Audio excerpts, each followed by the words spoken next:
Assalamualaikum, salam sejahtera, salam Malaysia Madani, salam The Great PSIS. Selamat datang ke Educast at PSIS dalam rancangan Sembang Apa Tu? Okey, so bersama saya Puan Rohaya binti Rasmin, hos anda untuk kali ini akan membincangkan tentang tips macam mana nak skor matematik. Seperti mana ramai yang tahu, saya rasa ramai orang kat luar sana yang dia ada jurang yang besar. Sama ada yang terlalu sukakan mat ataupun yang rasa gerun ataupun dia ada satu stigma yang matematik ni susah. Jadi saya jemput satu tetamu khas bersama saya hari ini iaitu Puan Hajah Nur Maslina binti Jamil untuk sama-sama kongsikan tips untuk skor matematik. Baik, Assalamualaikum Puan Mas. Waalaikumsalam Puan Haya. Apa khabar, sihat? Alhamdulillah. Okey, macam mana kita dah minggu ke-10 ni, macam mana persediaan untuk ke final ni? Pelajar-pelajar Puan Mas okey ke? Pelajar biasalah, ada yang dah bersedia, ada yang belum, tu biasalah kan. Tapi kita harapkan semua pelajar kita be prepared lah. Okey, baik. Sebelum kita ulas lebih lanjut, mungkin Puan Mas boleh share dulu latar belakang Puan Mas, lahir kat mana, membesar kat mana, mungkin latar belakang pendidikan, perkhidmatan kat mana. Okey, silakan Puan Mas. Okey, terima kasih Puan Haya. Nama yang diberilah pada awalnya ialah Nur Maslina binti Jamil dan nama itulah saya pegang sampai sekarang ni. Okey, untuk pendidikan, untuk lahir, saya lahir di Kuala Terengganu. Dekat rumah ke hospital tu? Di hospital. Orang okey. kandung kita. Kandung kita, okey. Okey. Dan Membesar? selepas membesar pun di sana. Di Terengganu juga, okey. Memang daripada sekolah rendah, sekolah menengah, IPT pun di sana juga. Oh, IPT di mana tu Puan Mas? Selepas pada sekolah menengah, saya sambung pelajaran di KUZA. Kolej Ugama Sultan Zainal Abidin. Okey. Ataupun sekarang dikenali sebagai Uniza Uniza lah. kan. Okey, so masa tu kolej lagi. So dekat sana saya sambung bidang IT, teknologi maklumat. Okey, kemudian selepas habis diploma di sana selama 3 tahun, di situlah saya mula merantau. Okey. Saya sambung di UKM, Universiti Kebangsaan Malaysia untuk degree lah. Okey. Kos apa tu Puan Mas? Pun IT. Oh, IT. Okey. Saya memang pure IT lah. Okey. Okey, so di degree tu saya dalam 2 tahun je. Sebab saya dapat apa orang panggil exemption. Lompat tahun. Kemudian dapat exemption. Kalau kira sebenarnya dalam setahun setengah je kot. Degree saya, sebab yang setengah lagi tu satu sem kita praktikal. So lepas pada tu saya kerja dulu. Okey. Kerja dulu. Sebelum ni pun macam-macam kerja lah. Dan mostlynya memang dalam bidang pendidikan lah. Daripada cikgu ganti, kemudian jadi pensyarah kolej swasta. Kemudian dalam politeknik lah. Kemudian dalam tahun selepas beberapa tahun di politeknik, saya sambung master. Juga dalam bidang IT.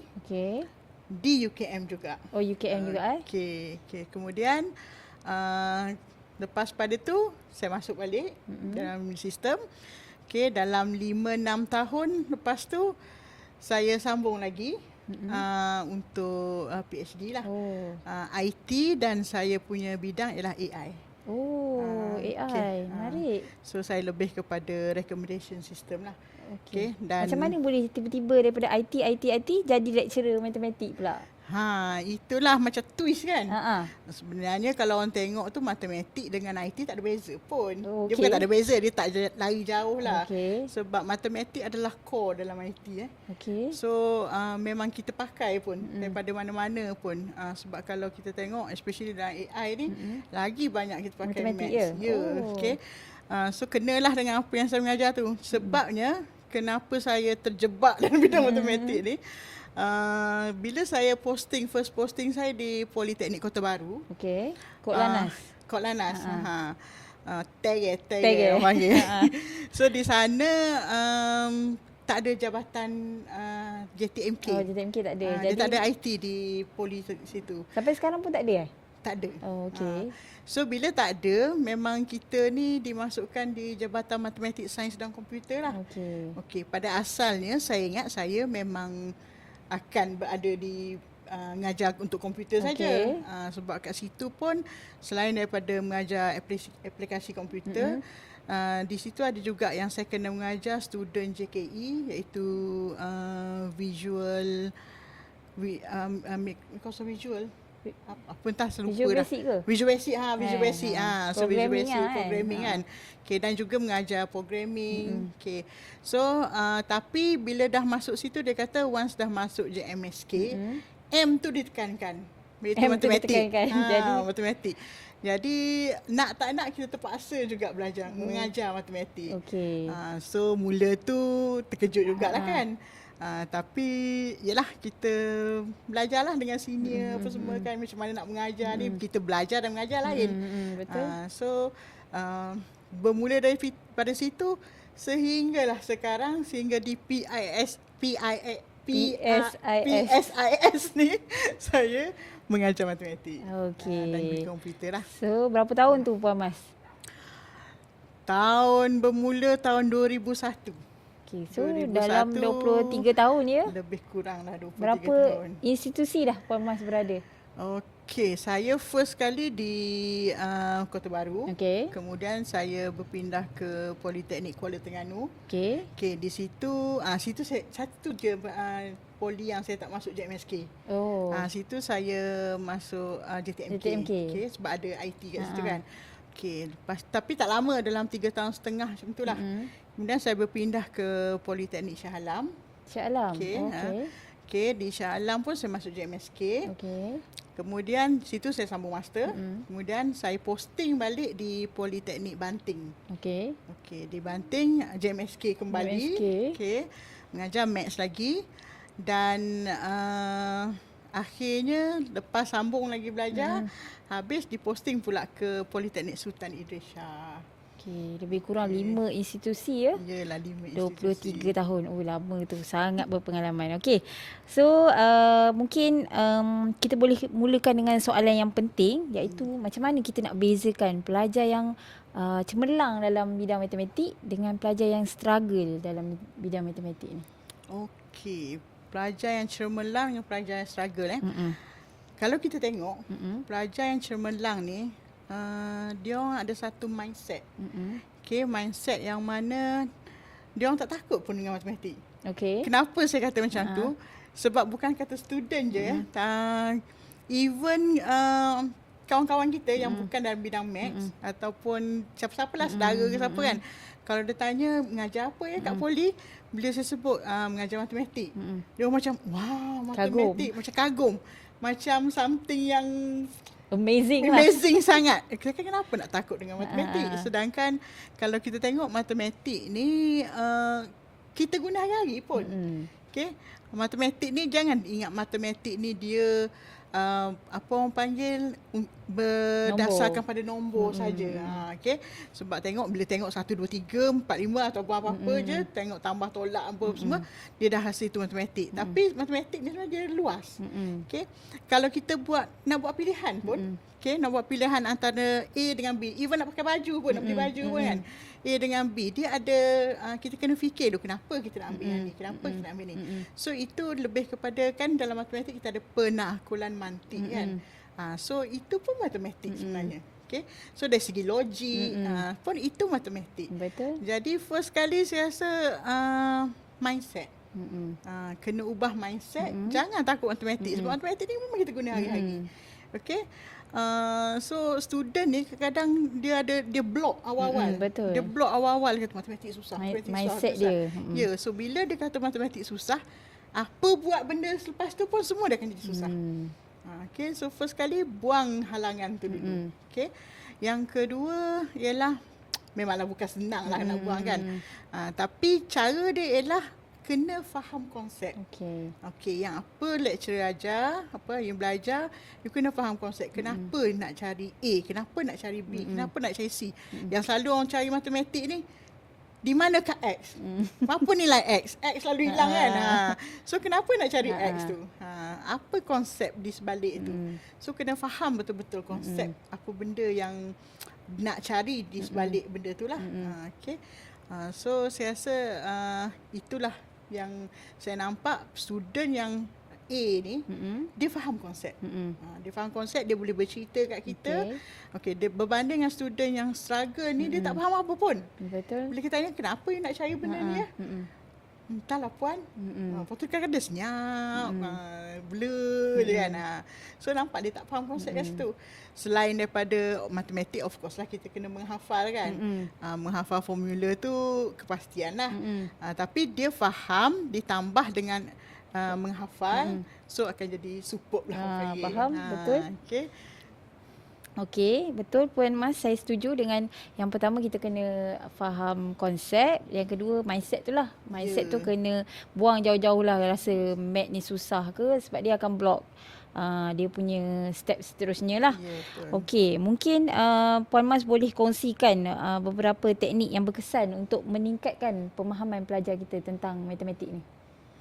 Okey, ini pun ramai saya tengok student sekarang yang tanya dan kadang-kadang dia orang tak buat pun. Dia tanya je. Dia tanya je tapi tak buat pun. Kadang-kadang, puan saya tak faham lah soalan ni nak buat macam mana Okey, dia tanya. Lepas tu apa kadang-kadang kita tak sempat dalam kelas kan. So apa saya kata, first kali jumpa lecturer awak. Sebab jumpa lecturer ni kita direct daripada penyampai tu sendiri. Okey. So student sekarang saya nampak kurang bertanya pada lecturer. Saya tak tahulah dia malu ke, dia takut ke. Saya selalu cakap kat student saya, awak tak perlu takut pun nak jumpa lecturer. Sebab lecturer awak tu makan nasi, bukan orang pun. Okay. So, kena jumpa lecturer. So, first kali ialah kena selalu bertanya. Katalah malu sangat nak tanya lecturer. Okay. Takut sangat sampai ketar-ketar lutut ni nak jumpa lecturer ni. Okay. Tanyalah pada kawan-kawan. Dalam kelas tu kita ada kawan yang dalam kelas of course akan ada kawan yang pandai. Yang sederhana dan yang lemah kan. Jadi kita tanya, kalau kita rasa kita ni lemah, kita cuba tanya pada kawan yang pandai. Sebab kadang-kadang peer to peer ni dia lebih berkesan banding berjumpa dengan lecturer kan. Okay. So kalau rasa itu pun rasa macam susah juga buat study group. Okay. Study group. Study group ni kita pilih seorang kawan, okay, yang seorang ataupun dua lah, yang mana yang kita nampak dia memang pandai, dia faham topik tersebut. Sebab kadang-kadang kawan-kawan ni pun bukan semua topik dia pandai. Mungkin topik satu yang ni pandai, topik dua yang ni pandai kan. So yang mana topik tu dia nampak dia pandai, ajak dia untuk buat study group. Study group dalam 4-5 orang je, jangan terlampau ramai. Sampai ramai tu dah jadi mengajar lah. So jadi ambil dalam 3, 4, 5 macam tu lah. Okay. So buat study group. Sebabnya dalam study group ni kita pun kadang-kadang kita takut, kita faham, kita syok sendiri. Betul. Kita faham seorang-seorang. Jadi bila kita study group, kita discuss, mungkin orang lain cerita apa yang dia faham. So kita nampak, oh selama ni aku salah lah, aku faham selama ni. Jadi itu pentingnya study group. Dan study group ni juga saya lebih sukalah kalau di IPT kita buat di kelas. Bukan di bilik sebab dia kadang-kadang dia study group, lepas tu lama-lama dia start nak makan Maggi lah, nak apalah semua. Banyak iklan. Lala dia jadi stado. Okay. So buat di kelas, so macam ada papa putih apa semua kan. Jadi yang pandai tu dia boleh tunjuklah kat depan. So itulah antara. Okay. Saya suka tips-tips tersebut. Bercakap tentang teknik belajar, mungkin Puan Mas boleh share juga cara tertentu untuk menguruskan masa belajar math ni. Sebab terutamanya kita sekarang dah menghampiri peperiksaan, tak lama lagi dalam 4 minggu macam tu kita akan menghampiri peperiksaan akhir. So mungkin Puan Mas boleh share sikit cara mengurus masa untuk matematik ni lah. Cara urus masa student ni saya nampak dia orang suka study last minute. Okay. Bukan matematik sajalah. Semua subjek lah kan. Saya nasihatkan tolong jangan study last minute. Sebab last minute ni apa you dapat tu terlampau sedikit. Study daripada awal. Saya sendiri pun masa saya especially masa saya di Kuza lah. Okay, saya buat daripada awal. Awal SEM tu saya dah tengok kat mana subjek yang saya kurang. Kalau katalah kurang matematik, so matematik ni saya akan selain pada bertanya, buat study group, buat exercise. Okay. Daripada awal. Dan buat jadual lah. Jadual mungkin bukanlah kata tiap-tiap hari kena belajar matematik je. Tak. Mungkin dalam seminggu lu ambil masa 2 hari. Okay. Untuk buat latihan-latihan yang selain daripada yang lecturer bagi, kita boleh cari latihan-latihan sendiri lah. Especially cari soalan-soalan past year. Yang itu dapat membantulah sebab kita boleh tengok bentuk soalan tu macam mana. Dan student pun lama-lama bila dia buat banyak-banyak soalan past year question ni, dia akan jadi familiar dengan soalan tersebut. Sebab kadang soalan ni dia bukan direct. Dia ada yang dia tukar twist sikit je. Sebab kadang-kadang bila tengok soalan bila twist sikit dia dah menggelabah dah. Betul. So buat soalan-soalan lepas. Dan juga boleh tengok sekarang ni maklumat hujung jari je kan. So tengok cari dalam internet, banyak sangat soalan-soalan yang kita boleh tengok dan ada solution pun. So itulah tips yang bagi saya kena buat lah. So buat jadual, jawab past year. Macam mana kadang-kadang pelajar ni dia dah jawab dah past year, tapi kadang-kadang dia tak mengikut pemarkahan tu. Mungkin Puan Mas boleh share sikit kot macam mana dia nak skor. Macam kata kadang-kadang certain soalan tu dekat quiz mungkin 2 markah. Soalan yang lebih kurang sama, tapi mungkin waktu final tu soalan tu boleh jadi soalan 5 markah. Jadi macam mana dia nak skor 5 markah tu? Ini pun saya ada pengalaman juga ni. Ada seorang student saya, dia selalu sebut dia tak dapat test 100%. Dia datang jumpa saya, Puan, kenapa saya tak dapat 100% matematik? I'm the best mathematics student at my school, dia kata. So why I can't get 100%? Dia kata gitu. So apa yang saya buat, kawan dia dapat 100%, dia tak puas hati tau. So dia datang dengan saya, dia bawa, saya kata you bawa you punya paper, you bawa kawan you punya paper. Kemudian saya tunjuk skema pemarkahan kita kan. So saya tengok apa menyebabkan dia tak dapat 100% ialah langkau step. So ini banyak sangat terjadi yang mana bila you langkau step memang akan mengurangkan markah. Sebab kita ada contoh, mungkin soalan yang sama keluar pada tahun lepas dia 3 markah je, tapi tahun selang banyak tahun dia jadi 5 markah. So mungkin yang dulu dia tak tengok step sangat. Yang ni dia tengok step. Jadi saya nasihatkan student saya jangan langkau step. Buat satu-satu, biarlah panjang pun. Biarlah detail detail tak apa sebab dia ada markah kat situ. Tapi kalau you kurang, kita pun tak tahu nak bagi markah kat mana. Betul. Kadang-kadang satu soalan tu dia kata, alah Puan, soalan ni boleh terus je tekan kalkulator dapat kan. Tapi kata kena buat step satu persatu. Sebab step tu yang main peranan penting lah. Dan you kena study balik macam soalan-soalan assessment yang kita dah bagi tu.